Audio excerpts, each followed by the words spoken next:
Praise the Lord. To God be the glory. Blessed Happy New Year po sa lahat ng ating mga viewers at mga subscribers. Purihin ang Panginoon. To God be the glory. Sa mga pagkakataong ito, minsan pa'y tayo'y nagagalak at nagpapasalamat sa Diyos sapagkat ay naging karanasan po natin ang mga kabutihan ng Diyos. Bagamat sa taong 2025 ay maraming mga pagsubok tayong dinaranas at mga pakikipagbaka. Subalit tayo ngayon ay merong lakas, merong buhay. Sagana po sa atin, mga kaibigan, ang mga biyaya ng Panginoon. Bagamat ang katotohanan na sa taong 2025 ay maraming mga buhay na nangalagas, maraming mga buhay na nawala bunga ng mga pangyayaring nagaganap sa mundo na ating ginagalawan, tulad ng mga bagyo, tulad ng mga lindol. Halos may mga pag-ulan ng apoy, mga minamahal, bunga na nakita ng Diyos na ang tao ay malala na. Lumalakad ng tao sa kasalanan. Kaya sa panibagong taong ito, mga kaibigan, ay magandang buhay na tahakin natin ang panibagong buhay. Praise the Lord. Kaya ang paksa po na aking bubulayin at ipaglilingkod sa inyo, the bitter life in year 2026. Sa aklat po ng Efeso chapter 2 verse 10 ay ganito ang sinasabi ng salita ng Diyos sa sulat ni Apostol Pablo. Sabi niya, kung ano tayo ngayon ay gawa ng Diyos at sa pakikipag-isa natin kay Kristo Jesus ay nilikha niya tayo para sa mabuting gawa na inihanda niya noong una pa man upang gawin natin. Praise the Lord. Kaya napakaganda po nitong ating paksa. The better life in year 2026. Alam po natin, mga kaibigan, na sa taong 2025 na lumipas na ito ay maraming buhay na hindi napabuti. Nakaranas na maraming mga problema, mga pagsubok, mga pamilyang nawala, bunga ng mga sakuna at mga kalamidad. Maraming mga buhay na umiyak, na hapis, bunga ng mga pagsubok na dumarating sa mundo, mga minamahal. Kaya sa mga pagkakataong ito, ano ang mabuting buhay sa taong ito na 2026? Dahil tayo, sabi ng salita ng Diyos, noong una pa man, tayo ay ginawa ng Diyos, tayo ay nilikha ng Diyos para sa mabuting mga gawa. Praise the Lord. Nang ibig sabihin, kung tayo pala ay mabuhay sa panibagong taong ito, year 2026, sa buhay na mabuti. Praise the Lord. Mabuhay tayo na mabuti, marangal. Mabuhay tayo na ayon sa banal na kalooban ng Diyos. Dahil tayo ng mga tao, hindi tayo nilikha ng Diyos para magpakasama. We are created by God to do good work. ginagawa na ang akala natin ito'y mabuti sa paningin ng Diyos.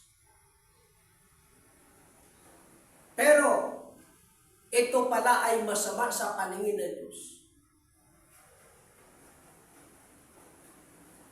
Ginawa mo, akala mo na ito'y mabuti sa paningin ng tao. Pero ito, mga kapatid at mga kaibigan, ay masama sa paningin ng Diyos. Praise the Lord. Halimbawa, yang ating itakwil ang salita ng Diyos. Hindi ito mabuti sa paningin ng Diyos. Masama ito sa paningin ng Diyos. Kaya sa akin pong mga kabats, sa Buena Vista National High School, Batch 92, ito ang inyong tandaan. Ito ang ilagay ninyo sa inyong puso, sa inyong isip. Hindi nalulugod ang Diyos sa inyo. Sa inyong pagtakwil sa salita ng Diyos. Dahil mali ang inyong kaisipan at puso at damdamin na pag ibinahagi ko sa inyo ang salita ng Diyos, kayo ay hindi ko na nirerespeto. Ang relihiyon nyo ay hindi ko na nirerespeto. Yan ang inyong maling kaisipan at maling damdamin. Tulad sa panahon ni Kristo, inalipusta nila si Kristo, inusig nila si Kristo, itinakwil nila ang Kristo. Dahilan sa katotohanan na ipinangaral ni Kristo sa kanila. Bagamat hindi lahat ng mga member ng Batch 92 na Buena Vista High School ay against sa katotohanan na ating ibinabahagi. Subalit doon sa mga against, naway gumising tayo. Huwag tayong magdepende sa ating sarili. Huwag tayong magdepende sa ating relihiyon. Hindi ko naman sinisiraan ang inyong relihiyon. Kundi ang ibinabahagi ko sa inyo ay ang salita ng Diyos. Subalit pinepersonal nyo ako. Trabaho ko ito na tinanggap mula sa Diyos. Tungkulin ko, obligasyon ko, na ibahagi ang katotohanan. Hindi ako matatakot at hindi ako mahihiya. Kaya sa mga katotohanan ito, kung kayo ay makadiyos, kung kayo ay sa Diyos, dapat hindi nyo tinanggihan ang katotohanan at salita ng Diyos na ibinahagi ko sa inyo. Sabi sa ng ating Panginoong Jesucristo sa John chapter 9 verse 47, ang sa Diyos ay nakikinig ng salita ng Diyos. Kung kayo ay makadiyos, kung kayo ay talagang sa Diyos, sabi, makikinig tayo sa salita ng Diyos. Dahil ang sa Diyos ay nakikinig ng salita ng Diyos. Pero kung yung ating itakwil ang salita ng Diyos, ibig sabihin ni Kristo, hindi kayo sa Diyos. Ito, parang medyo malapanit ito. Medyo masakit pakinggan ito. Pero ito ang katotohanan na dapat sabihin sa inyo. At hindi ko ito salita. Ito ay salita ng Panginoon. Kaya sabi ko nga sa iyo, trabaho ko ito. Na maghayag ng katotohanan. Huwag niyo akong personalin. Kaya hindi ako mahihiya at hindi ako matatakot na iparating sa inyo ang katotohanan. Kasalanan ko sa Diyos. Ako ang mananagot sa Diyos. Kung hindi ko sabihin, ipatotoo sa inyo ang ibinigay sa akin na salita ng Panginoon. Praise the Lord. Nakapag-aral naman tayo, mga professional naman tayo. Pero bakit ganun? Tayo, di ba? Eh, ang presidente nga ng ating bansa, minumura na eh. Pero yung mga nagrarally, hindi pa rin sila inaaris at binibilang ko eh. Minumura na ang presidente. Pero, hindi ko naman kayo minura, di ba? Hindi ko naman siniraan at inatake yung reliyon. Sinalita ko lang sa inyo, ibinahagi ko lang sa inyo ang salita ng Diyos. Kaya, Batch 92 ng Buena Vista National High School, sana magising kayo sa katotohanan. Naniniwala kayo sa Diyos, pero mali ang inyong prinsipyo at pananaw. Kaya may aklat, may Biblia, para ituro, para sabihin, para ipangaral. At ito trabaho ko, hindi nyo ako pwedeng bawalan. Ang mga apostol noon sa Jerusalem, binabawalan sila, binibilang ko eh. Pero sabi sa niya, Gawa chapter 5, verse 29, bago kami tatalima sa tao, sa Diyos muna, kung katwiran ng Diyos, na hindi ipangaral ang salita ng Diyos, susunod kami sa Diyos. Pero katwiran ng Diyos na dapat ipangaral, salitain, sabihin ang kanyang mga salita. Praise the Lord. At sabi ng salita ng Diyos sa Revelation chapter 1, verse 3, ang sabi, mapalad ang nakikinig ng salita ng Diyos at ito'y ginaganap sapagat ang panahon ay malapit na. Kung iyong tanggapin ang salita ng Diyos na aking ibinabahagi, kung inyong pakinggan, sabi, mapalad ang nagbabasa. Tayo, hindi lang tayo basta may relihiyon. Dapat itong banal na aklat, Biblia, ay basahin natin. Dahil pagpapalain ng Diyos ang nagbabasa ng kanyang mga salita. Kahit sa Old Testament, sabi sa Hosea chapter 1 verse 8, pagbulayan niyo ang aking mga salita, araw at gabi, upang kayo magkaroon ng mabuting kawakasan. Noon tayo nag-aaral ng high school hanggang college, halos pinagpupuyatan natin ang libro na basahin. Pero, naging successful man ang ating mga profesyon, naabot man natin ang ating mga pangarap. Pero hanggang lupa lang yan.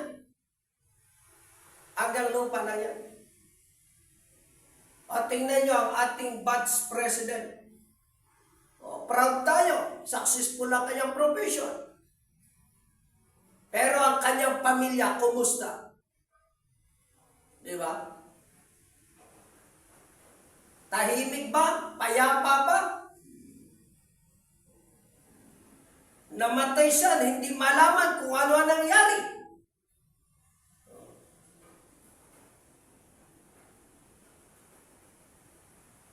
Kaya, gising tayo, Batch 92, Buena Vista National High School. Sabi ng Panginoon, pagbulayan niyo ang aking mga salita araw at gabi. Ano pa? Huwag tayo masyadong ma-pride. Alam niyo, ibinabagsak ng Diyos ang mga ma-pride.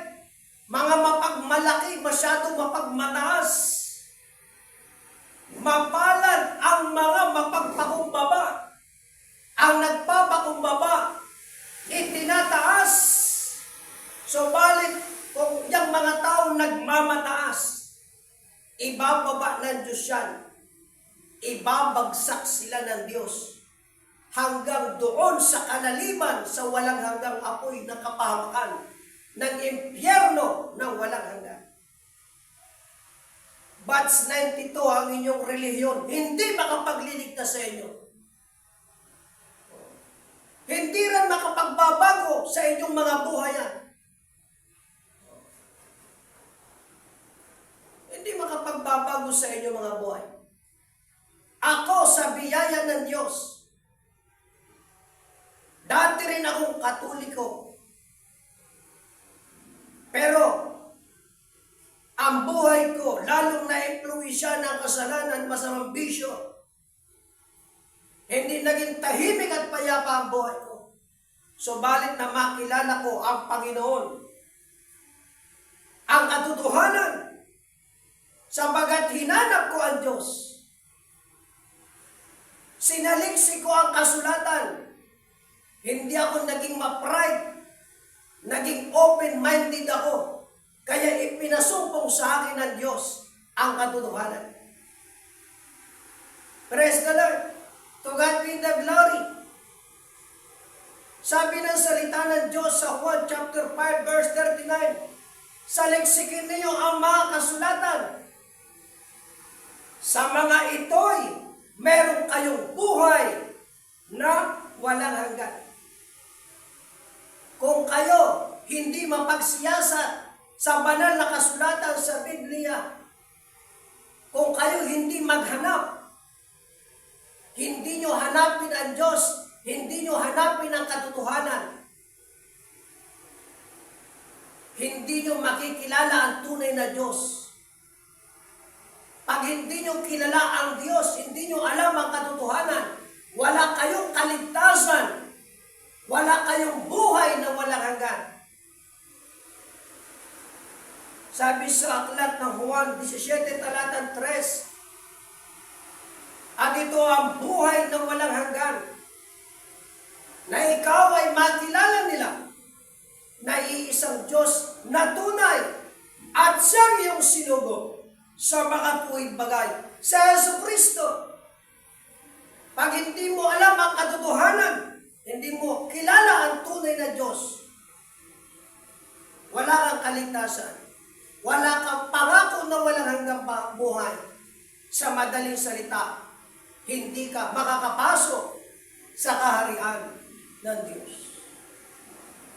Hindi lang sapat na tayo naniniwala na may Diyos. Maraming naniniwala sa Diyos. Pero, naging maayos pa ang buhay? Hindi sapat yung ikaw edukado, maraming pera, may mga sasakyan, maganda ang bahay mo. Successful ang profession mo, pero ang buhay mo, wala namang kapayapaan.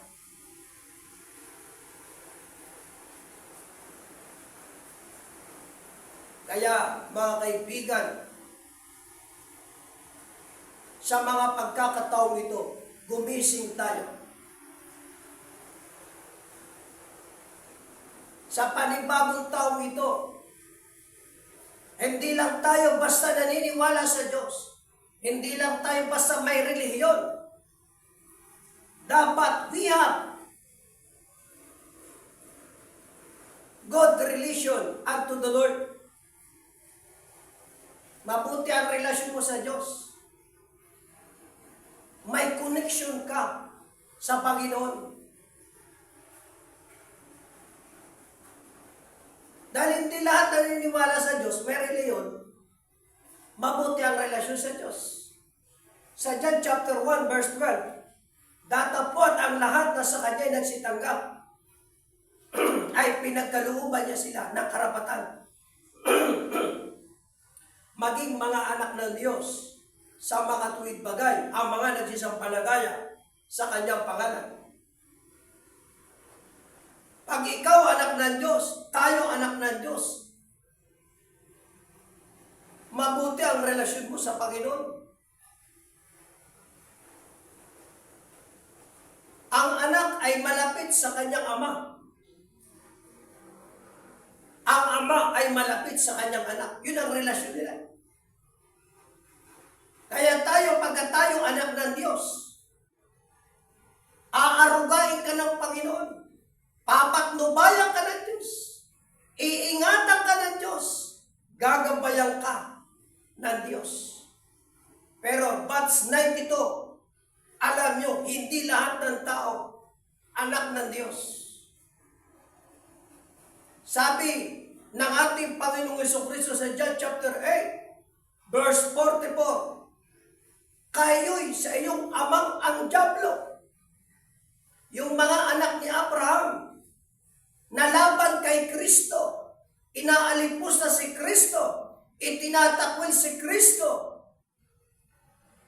Sabi ng Panginoong Jesucristo, hindi sila mga anak ng Diyos, kundi sila mga anak ng dyablo. Kaya, ganun din sa ating panahon, ang mga tao may relihiyon, mga dibuto, simba na simba, pero mga anak pala ni Satanas. Dahil ang tunay na mga anak ng Diyos, sabi ni Apostol Juan, yung sumampalataya kay Kristo, sa pangaral ng apostol na tulad ni Apostol Juan, sa panahon nila Apostol Juan at ng 12 mga apostol, yung pinagkalooban ng karapatan bilang anak ng Diyos, yung sumampalataya kay Kristo sa pangangaral ng 12 mga apostol na tulad ni Apostol Juan. Pero lahat ng mga hindi sumasampalataya sa pangangaral ng mga sugong apostol, ang tawag doon mga kambing, ang tawag ni Kristo doon, mga anak ng dyablo. Kaya sabi niya, kayo'y sa iyong amang ang dyablo. Kaya sa mga pagkakataong ito, ang tunay na ebanghelyo na aming ipinapangaral sa pamamagitan ng mahal na Apostol Arsenio Perion, the successor of the Apostle Jonathan S. Perion, ito ang tunay na Kristo, ang ebanghelyo na aming ipinapangaral. Kung iyong tanggapin sa palatayanan ito, kayo ay magiging tunay na mga anak ng Diyos. Pag anak kayo ng Diyos, maganda, mabuti ang iyong relasyon sa Diyos. May koneksyon kayo sa langit. Konektado kayo sa langit. Pero kung kayo walang pananampalataya sa apostol na isinugo niya, if you reject the apostle of Christ, sent by God in our time, you reject the Father, you reject Jesus Christ. Hindi pwedeng magdidirekta kayo sa langit sa Ama. Dadaan kayo sa amin sa pamamahala ng buhay na apostol na kanyang isinugo. Kung itakwil nyo kami, itinakwil nyo ang Kristo at Ama. We are connected by the Father. We are connected Jesus Christ. Dahil ang apostol isinugo, binigyan ng karapatan at kapamahalaan. Praise the Lord. To God be the glory. Kaya sa taong ito, year 2026, ano ang mabuti? Tiyakin natin sa ating pananampalataya. Mabuti ba ang ating relasyon sa Diyos? Bakit sinasalot ang ating bansa? Dinadalaw ng malakas na kalamidad. Mga bagyo, mga lindol, mga pagbaha. Tingnan nyo sa Cebu, ang daming namatay. Dahil ang mga tao dyan, mga panatiko, mga dibuto, sumasamba sa mga Diyos-Diyusan. Dinalaw sila ng maraming kalamidad. Lindol, pagbaha, sunog, o tamo ang Davao. Halos malaking sunog ang dinanas.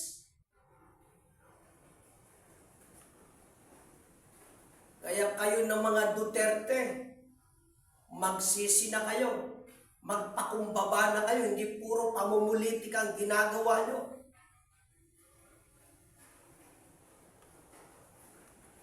Gumising na kayo. Dinadalaw na kayo ng apoy dyan sa inyong lugar.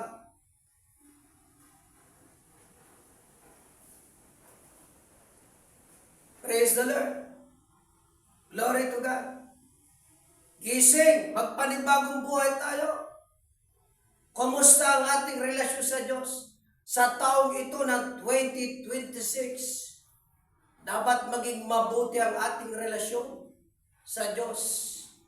Sa tao lang, pag hindi mabuti ang relasyon mo sa tao, ibabasura ka ng tao, itatakwil ka ng tao, hindi ka ibubuto ng tao.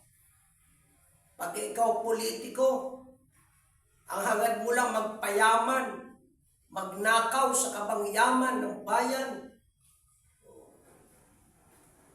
Kunwari, susumpuin mo ang druga sa bansang Pilipinas.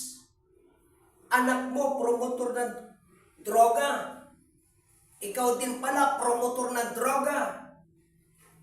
Gising Pilipino. Gising sambayan ng Pilipinas. Kailangan ang kagalingan ng buong Pilipinas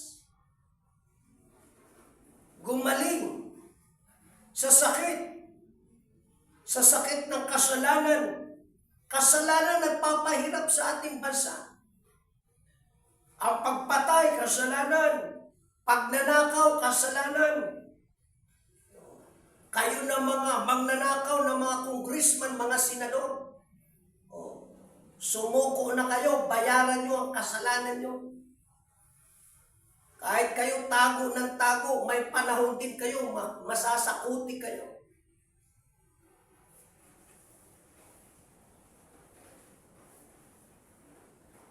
Tiyakin natin sa panibagong taong ito, kumusta? May mabuti ba tayong relasyon at ugnayan sa Diyos? Accept the gospel of Jesus Christ, preached by the apostle of Christ, is still alive. Hindi yung pinapaniwala niyo yung mga patay ng mga apostol, patay na yun. Kung pinapaniwalaan nyo ang patay ng mga apostol, paniwalaan nyo ang buhay na apostol. Itakwil nyo ang mga piki ng mga propeta, piki ng mga Kristo, piki ng mga preacher. May buhay na apostol na isinugo. Hindi lang noon. Sabi sa Lucas chapter 11 verse 49, ayon sa karunungan ng Diyos, magsusugo ako ng mga propeta at mga apostol. Hindi nagwakas ang pagsusugo. Hindi na nanatili sa 12 apostol. Ni si Apostol Pablo man ay hindi kabilang sa 12 apostol. Bukod ang pagkatawag. Kaya sa ating panahon sa end time, may buhay na apostol, Pilipino, isinugo ng Diyos, approved by the heaven, approved by the Father, recommended by the Father, recommended by Jesus Christ. Praise the Lord. Purihin ang Panginoon. Hallelujah. Ang mga anak ng Diyos, nasa tunay na iglesia na itinayo ni Kristo sa pangasiwa ng buhay na apostol. Nasa loob ng Pentecostal Missionary Church of Christ or what? Yan ang mga Kristiyano. Pag nasa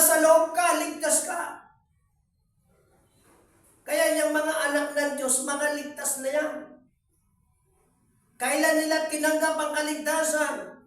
Sabi sa aklat ng Marcos chapter 16 verse 15, ang sumasampalataya at mabautismuhan ay maliligtas. Datapat ang hindi sumasampalataya ay parurusahan. Nakalasampalatayanan ng Kristo, isinuko nila ang kanilang kasalanan at nagpahugas ng kasalanan sa pamagitan ng bautismo, tumanggap ng kapatawaran na mula sa Panginoon. Acts chapter 2 verse 38, repent and be baptized in the name of Jesus Christ. Sa ikapagpatawad ng iyong mga kasalanan at tatanggapin ninyo ang kaloob ng Espiritu Santo. Pag kayo magsisi sa kasalanan,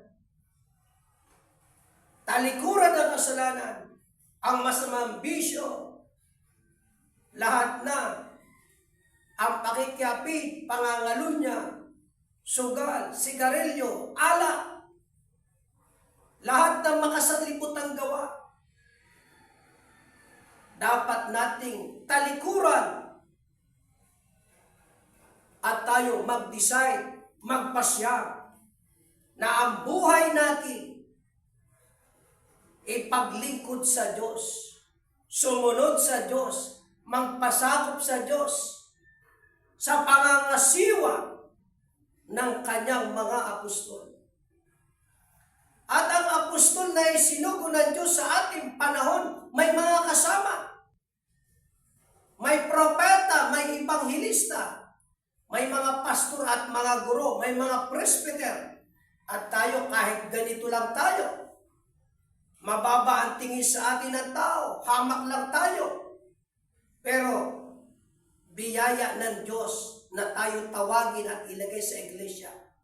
Gawing ministro, mga ngaral, tagapagturo, na kasama ng mga sinugo ng Diyos. Purihin ang Panginoon. Tiyakin natin ang ating relasyon sa taong ito. Tiyakin natin ang ating kaligtasan. Mga kaibigan, habang papalapit ang pagparito ni Kristo, lalong dumarating ang maraming mga kalamidad,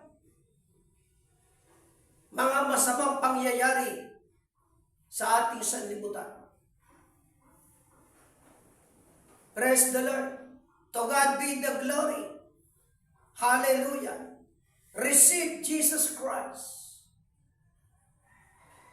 Paghariin natin si Jesus Christ, ang banal na Espiritu, sa ating mga puso.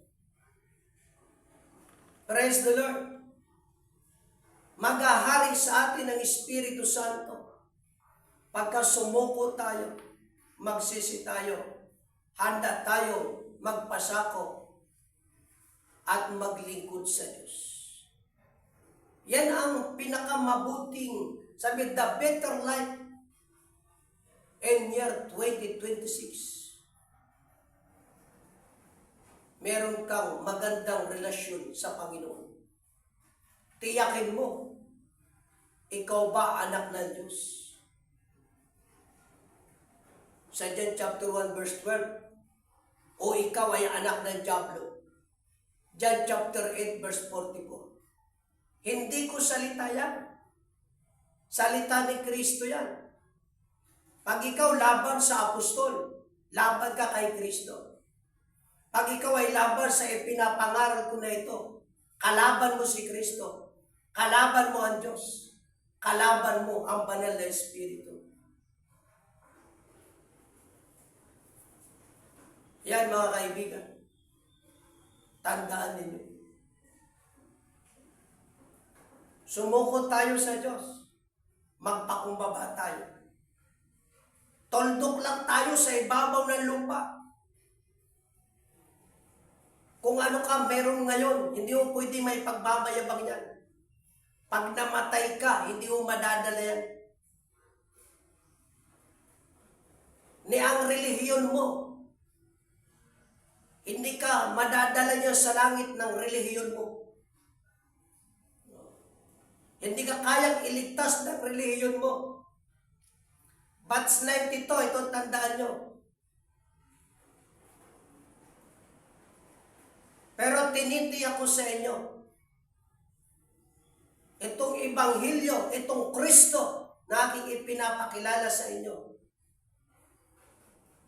kung kayo magpakumbaba at magsisi, tiyak ang kaligtasan niyo.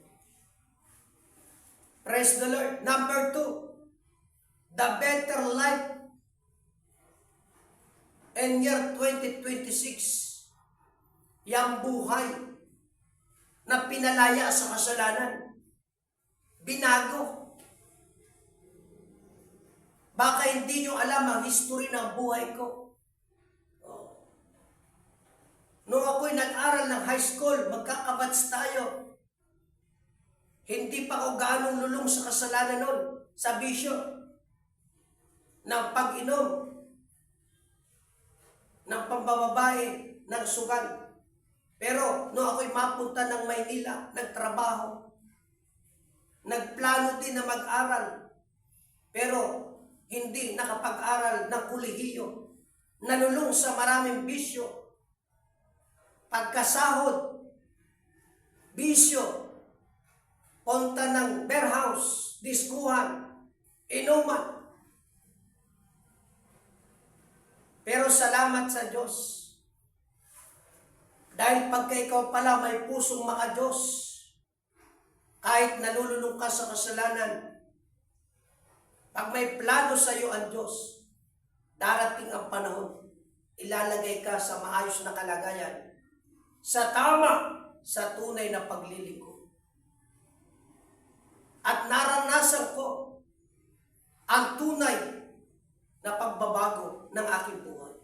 Yan ang katotohanan. Kung ang relihiyon ng Katoliko ay tama at totoo, ay bakit yung mga membro, simba na simba, halos pinagtatanggol pa kayang relihiyon. Pero sila ang buhay nila. Alipin ang kasalanan, alipin ang bisyo, pakikiapid at pangangalo niya. Dahil kung totoo ang relihiyong ito, sabi sa Juan 8:32, and you will know the truth, and the truth shall set you free.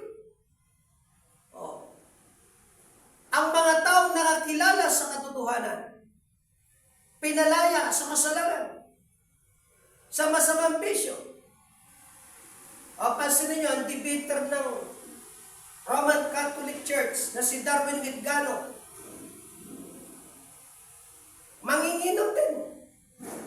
Magbibidyo pa yan, ipapakita pa sa social media.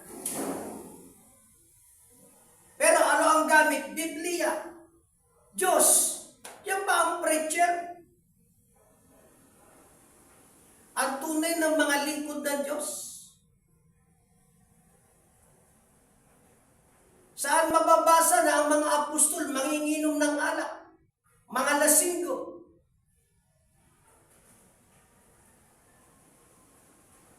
Sila hindi nag-aasawa pero maraming mga anak. Pansinin nyo yan. Wala hindi nag-aasawa pero may mga anak. Lalo lang nagpapakasama. Nabubuhay sa pakikiapid, sa pangangano niya.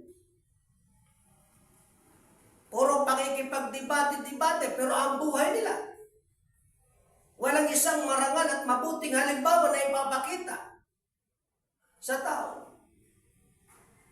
Ang mga apostol, sabi sa 1 Corinthians 11:8, follow me as I follow Christ.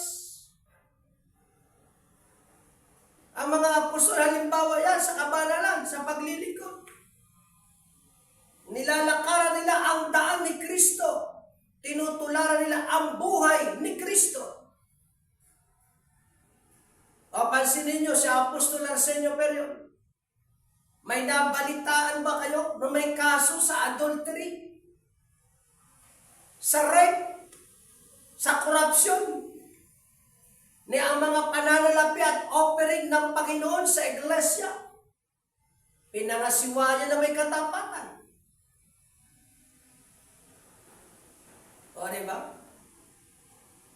Itong nagpapakilalang Diyos at Kristo sa Mindanao. Siya na raw ang Diyos. Siya na raw ang Kristo. Ang daming ginahasa na mga membro niya. Ang kapal pa rin ng mukhang maglantad sa social media. Papansin niyo yan? Oy, gising kayo na mga napaniwala ni Apollo Kibuloy, gumising kayo. Hindi Kristo yan, hindi Diyos yan. Masyado kayo nagpapaalipin dyan. Wala namang natatayong simbahan at mga kapilya. Pinaganda lang ang kanyang paraiso. Sulisit na sulisit. Pero walang natayong kapilya. Yung paraiso lang ang pinaganda. Kinulong ang mga magagandang mga babae na mga singer niya. Ano ang ginawa? Hinalay na hinalay. O yun, nasa bilangguan. Oy, gising kayo, mga membro ni Apollo Kibuloy. Hindi Diyos yan, hindi Kristo yan. Huwag kayong maging panatiko dyan. Pag namatay kayo, pa-impyerno kayo, kawawa kayo. Meron namang mas tama at totoo pa. There is the true Christ. Ang tunay na Kristo nasa langit. Nakaupo sa kanan ng Ama. Siya ay darating pa lang sa ating panahon sa kawakasan ng huling araw. Yan ngayon ang aming pinapakilala. Ang tunay na Kristo. Ang tunay na Diyos. Apostol ang may kapamahalaan. May power para magpakilala, may karapatan. Praise the Lord. Kami din na may karapatan para tanggapin ang iyong mga donisyon, mga abuloy, para pangasiwaan na may katapatan, gamitin sa banal na misyon ng ating Panginoong Jesucristo. Praise the Lord. Naranasan ko ang tunay na pagbabago ng buhay.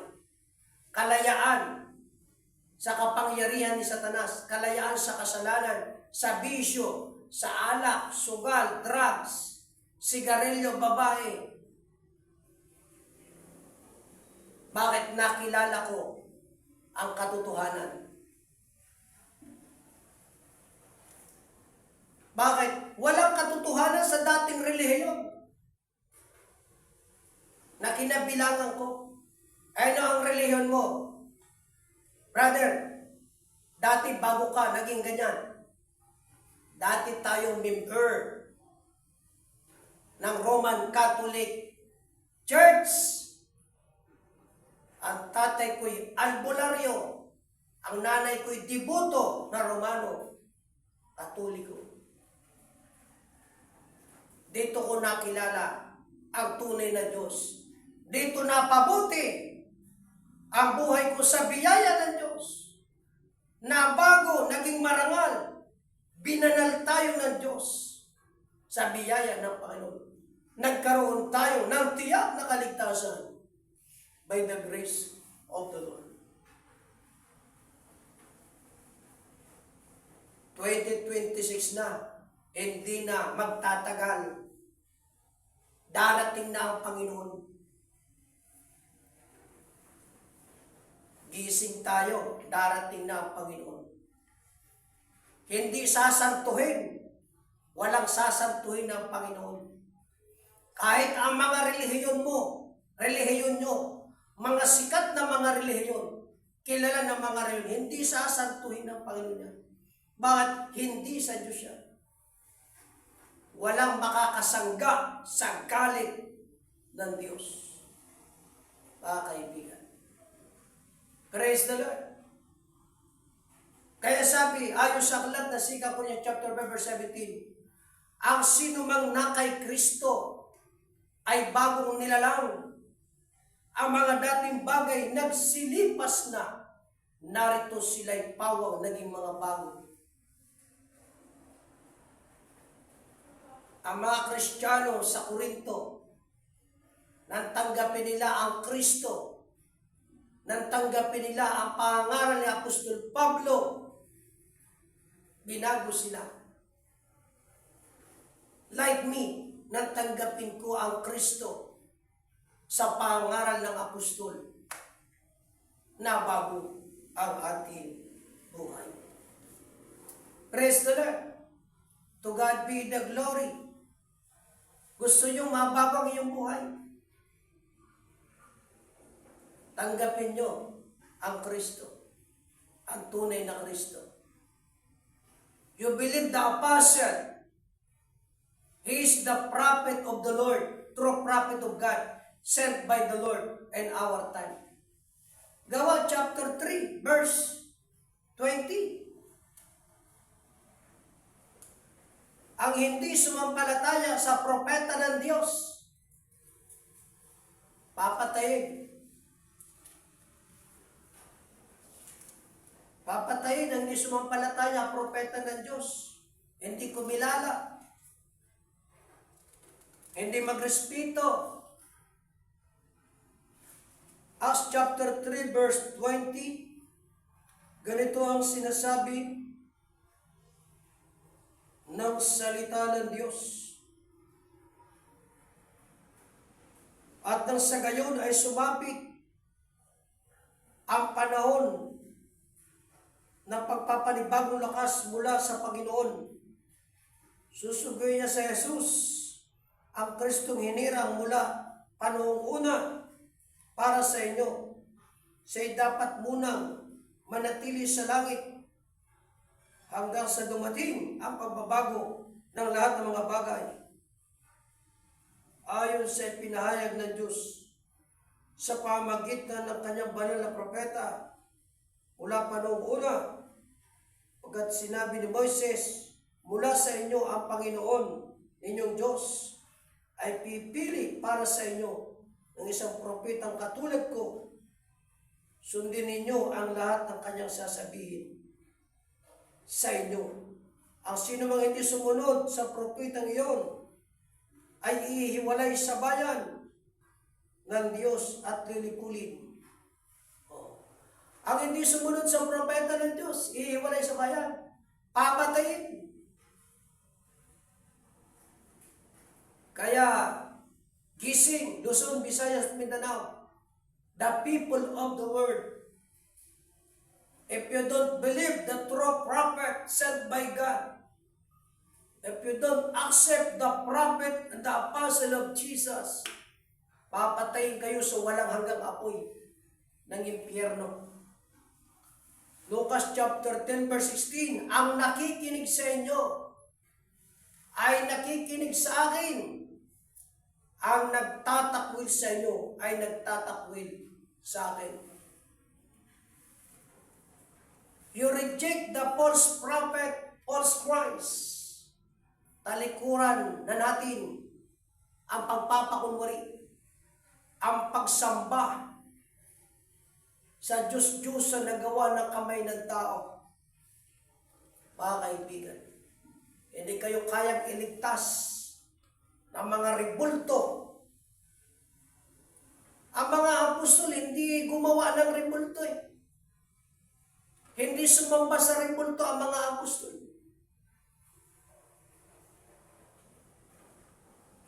Kaya, ang tunay na Kristiyano, hindi sumasamba sa rebulto.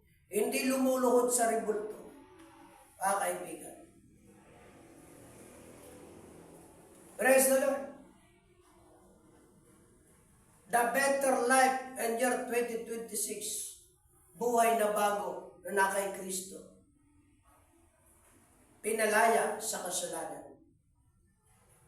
Purihin ang Panginoon. Praise the Lord. Ano pa? Ang better life in year 2026. Mabuhay tayo. Natiyak na pinatawad ang kasalanan. Mabuhay tayo na tiyak na may kaligtasan. Dahil yung mga ligtas, yun ang mararapture, yun ang kukunin ni Kristo. Sila ang merong tinatawag na assurance of salvation. Sila ang may promise na eternal life. Purihin ang Panginoon. Magkaroon tayo ng panahon sa Diyos, sa Kanyang mga salita. Mga iniibig, huwag tayo maging abala sa mga bagay na pansarili hanggang material na bagay lamang.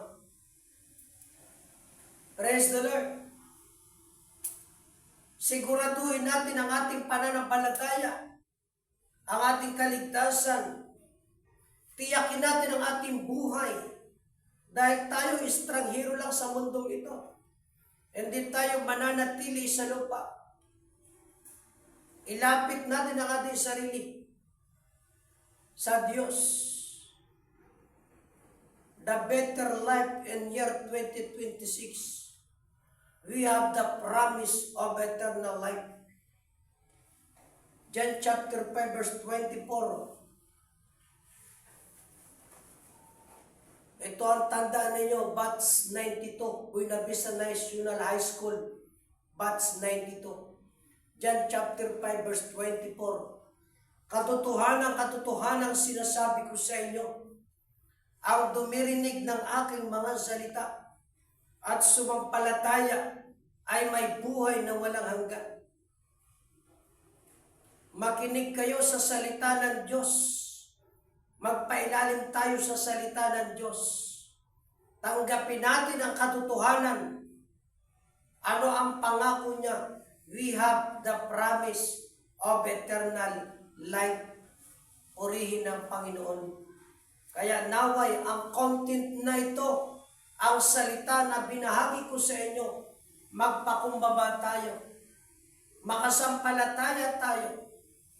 Ito tandaan nyo, hindi kayo kayang iligtas ng relihiyon nyo. Hindi kayo kayang iligtas ng pera nyo, ng profession nyo. If you accept Christ, believe Jesus Christ, believe this message, praise the Lord. Sabi ni San Pablo, for I am not ashamed of the gospel, because for it is the power of God unto salvation. Ito ang ibanghilyo ng katotohanan na siyang instrumento para sa kaligtasan ng buong sanlibutan. Mahal tayo ng Diyos. Mahal namin kayo. Naway maunawaan nyo ang katotohanan ito. This is our mission para ipangaral at ibahagi sa inyo ang mga katotohanang ibinigay sa akin ng Panginoon. At sa panibagong taong ito ng 2026, pag ito inyong tanggapin sa palatayanan, magpailalim kayo sa makapangyarihang kamay ng Diyos. You have the better life in year 2026. Ano ang better life in year 2026? Na ikaw ay anak ng Diyos. Ano pa? The better life in year 2026, na ikaw ay pinalaya sa kasalanan. Buhay na bago. Praise the Lord. The better life in year 2026, na ikaw ay ligtas. May pangako na walang hanggang buhay at panghuli. Mabubuhay ka sa mundong ito. And year 2026 na may kapayapaan. Bagamat ang mundo ay may kaguluhan, magulo ang politika sa ating bansa, nagbabanta ang digmaan, ang Third World War. Pero pag ang salita ng Diyos isinasa buhay mo, nasa puso mo, mabubuhay kang tahimik, payapa sa mundo at walang takot. Lucas chapter 2 verse 10 to 14. Luwalhati sa Diyos sa kataas-taasan at sa lupa'y kapayapaan sa mga tao kinalulugdan niya. Purihin ang Panginoon. Amang banal, pagpalain mo ang content na ito. Tulungan mo, O Diyos, ang aming mga viewers at mga subscribers, mga kaibigan namin sa social media. Ingatan mo siya at bigyan ng kapayapaan. Sa panibagong taong ito, tahakin nila ang buhay na may magandang relasyon sa iyo. Ang buhay na mayroong kaligtasan at pinalaya sa kasalanan. Pinalaya sa kapangyarihan ng kadiliman. Ang buhay na may taglay ng pangako na walang hanggang buhay. Pagpalain mo ang content na ito, paramihin mo ang mga viewers, ang mga subscribers. Tulungan mo yung maraming mga ligtas sa pamagitan ng iyong mga salita. Ang mga walang kapayapaan, bigyan mo ng kapayapaan. Ang mga nagnanasa magbagong buhay, baguhin mo sila. Isa puso nilang iyong salita. Gabayan mo sila at patnubayan sa iyong mga daan. Salamat po, Ama.